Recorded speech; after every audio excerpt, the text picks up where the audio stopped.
What's going on, everybody? Vincent Reed here with episode 5, I believe, if I'm not mistaken. Episode 5 of Coffee and Crack with your guy, with your man, with your boy, Vincent R. Reed. That's me. Thank you guys for being here. I've just started a timer at 5 to 7 to 10 minutes. I don't know, guys. The more I think about this 5-minute thing, because when I get in the flow of things, when you get in the flow of talking, of communicating, of sharing ideas and trying to give some value and getting passionate about whatever you're talking about, you just start to flow. And I look at this clock and I see, 3 minutes, boom, 5 minutes, boom, 10 minutes, boom. Like you don't really kind of time, just kind of, anyway, maybe you don't know what I'm talking about, but when you kind of get into speaking about certain things, different topics, whatever the case is, you just get... things just flow, and before you know it, you've been talking for fucking 20 minutes. Could be interesting. People could have checked out already. People could have gone, fell asleep. Anyway, I'm coming at you from not a coffee shop for the first time with my 5th episode, but I'm coming at you from my new apartment in Hanoi, Vietnam, and I'm so excited to finally be in my own place. And that's basically what this episode's going to be about today, is give you guys a little bit of insight into how my apartment hunting went. As you can imagine, you're probably thinking to yourself, like, God, how do you find a place in Vietnam? How do you, when it comes to the language, when it comes to prices, when it comes to real estate, the brokers and the agents, and how do you find a place abroad? And to be honest with you, it's probably a little bit easier than you think. Well, it's definitely easier than you think. I would think, but. So this is my second go-round with looking for a place. The last place I lived at, so I've been in Hanoi 3 years, just over 3 years, and I moved into my first place about 6 weeks after I got to Hanoi, after I first relocated to Vietnam. The first 6 weeks I was living in a volunteer apartment, volunteer teaching, and that was great. So obviously everything was paid for, my room and board, bed, accommodation, food, all that paid for, which was great. I loved it. Great experience. Still have friends to this day who I met through that volunteer program. Amazing. So anyway, but then I got a paid job. I got a paid gig. So I was like, I can't live here anymore. I'm making money. I just have to move out. It was a very temporary thing anyway. But so basically, yeah, I looked then. I don't really remember how it went, but I didn't look at that many places. I probably looked at a couple. And I remember going to a shared house, in a great little neighborhood in Hanoi. I didn't really know Hanoi that well at first. Obviously, I didn't know it as well as I know now. But anyway, yeah, there's a group on Facebook, to cut really to the chase. There's a group on Facebook that's called, well, I'm not going to name names, but it's for expats living in Hanoi who are looking for housing. There's also a group with visas. There's also a group with jobs, and this one is for just housing. So you can go on there and I did this. I made a post and I said, hey, my name is Vincent. I'm looking for this place, a shared house, this price range, this location. I want these amenities, blah, blah, blah. You just kind of basically spiel what you want, tell people what you want, what you're looking for. And then you just get messages. You get people replying and commenting on your post. These are real estate people. These are brokers. These are agents who are, this is their job, is they show people different properties and get people to rent their place with these different real estate companies that are in Hanoi. There's tons of housing here. There's tons of apartment complexes. There's millions of places to live, literally. But anyway, long story short, I went and saw a house. It was a shared house, but I went and checked it out. It was really nice. It was modern.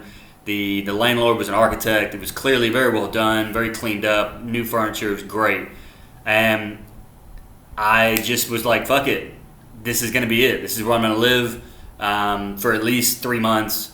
And anyway, long story short, I love the house. I lived there for 2.5 years. Had a number of different housemates, roommates, which were great. Didn't have any problem with anyone that I lived with.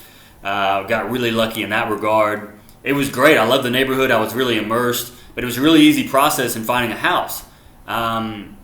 But that was 2.5 years I lived in that house. When you have a great landlord, great location, if it's not broke, don't fix it. You don't mess up a good thing. So I stayed there for a while, and yeah. So anyway, I went traveling a lot last year. About the last half of last year, I was kind of in and out of Hanoi, so I didn't have a solid place.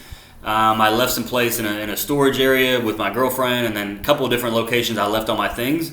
So anyway, now a couple weeks ago, I started looking for a new place because I just needed somewhere to live, obviously, and so it was a little bit more difficult. Not difficult. It was fun. I wanted to see some new parts of Hanoi, some new parts of the city. I just hit the 5-minute mark, by the way, guys. I'm gonna go a little bit over today. Appreciate you guys for watching. Thank you guys, by the way, for subscribing. On my new subscribers out there, new people watching, new comments, new likes, dislikes. Thank you, thank you, thank you. I appreciate it.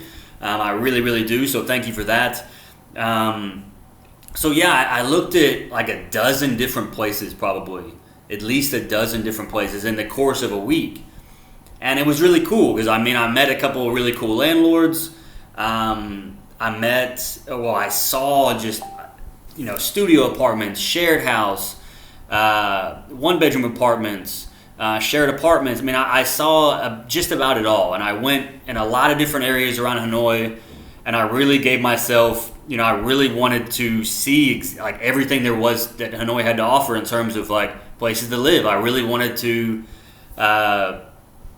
go and kick the tires of a lot of different apartments and just really see what was out there. And anyway, finally I came across this place that I'm in now. I'll give you guys a tour a little bit later, but it's obviously furnished. I was looking for something with some nice natural light that was in the central part of Hanoi, furnished obviously, but then a studio or a 1-bedroom. 1-bedroom apartments can be a little bit hard to come by. You have to pay for them. And this is a 1-bedroom apartment, and I'm paying about. I'll go ahead and just give you guys the skinny. I am paying about $230 a month for my rent. That's not including bills. It's about, with bills and everything, it ends up being about $250, $260 a month.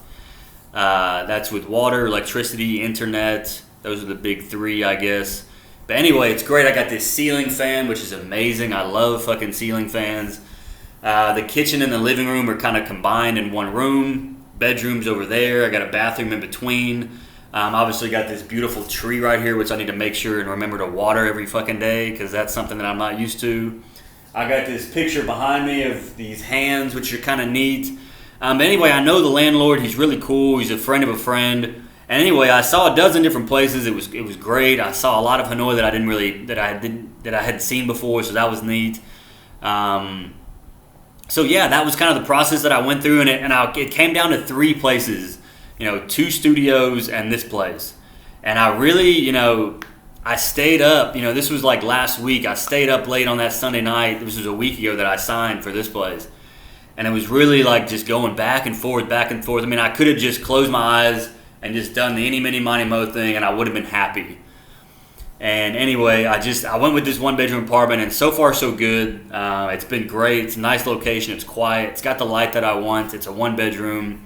It's clean. It's got nice furniture. It's what I want. So that's that kind of phase of that chapter's over with, and now it's time to enjoy living in my own apartment again, my own place. It's actually the first time in my life, believe it or not, the first time in my life that I've ever had my own 1-bedroom apartment or a studio or whatever. Of course, I've stayed in Airbnbs, I've stayed in hotel rooms, obviously, or dorms where I've had my own place, my own space, but not for an extended period of time, like living. I've never had my own quarters, my own, mainly my own living room and kitchen. I have obviously had my own private bedroom before, but actually it's been a long time since I've had my own private bathroom, which is neat. Again, just what happens when you live out in Asia and you just go through the phases of having housemates or sharing a house or saving on bills or whatever the case is. A lot of people don't live on their own, and now I do, and I'm really fortunate. I'm really lucky to have found this great place, great landlord. I'm really looking forward to finding my way around the neighborhood, going to some new coffee shops for coffee and crack. But anyway, guys, I'm going on 10 minutes. I appreciate you guys for tuning in. Thank you, thank you, thank you. I really, really appreciate that.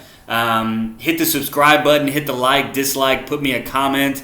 I'm going to be actually kind of going public with this page in the next couple of days, the next week or so. So I'm excited to get it out to some family and friends and branch out a little bit. But thank you guys for watching all the way to the end. I really appreciate that. And yeah, I hope you guys got a little bit of information and knowledge about what it's like finding an apartment in Hanoi, the different steps, my experience with it. Hope it made sense. Hope you guys are having a great Sunday. Today is March 8th, Sunday, March 8th. Happy Women's Day to all the beautiful women all around the world, all of the women around the world. Every day should be Women's Day, but today just happens to actually officially be Women's Day. But happy Women's Day to everyone. I love all of you women out there, all the women that are in my life personally. Message your mother, message your grandmother, kiss them goodnight, whatever the case is. Let them know that you care and that we all love all of you women out there. And yeah, hope you guys are having a great day. I'm at the 10-minute mark. Thank you guys very much. Have an awesome Sunday, and we will talk later on the next episode. See you later, guys. Whoop!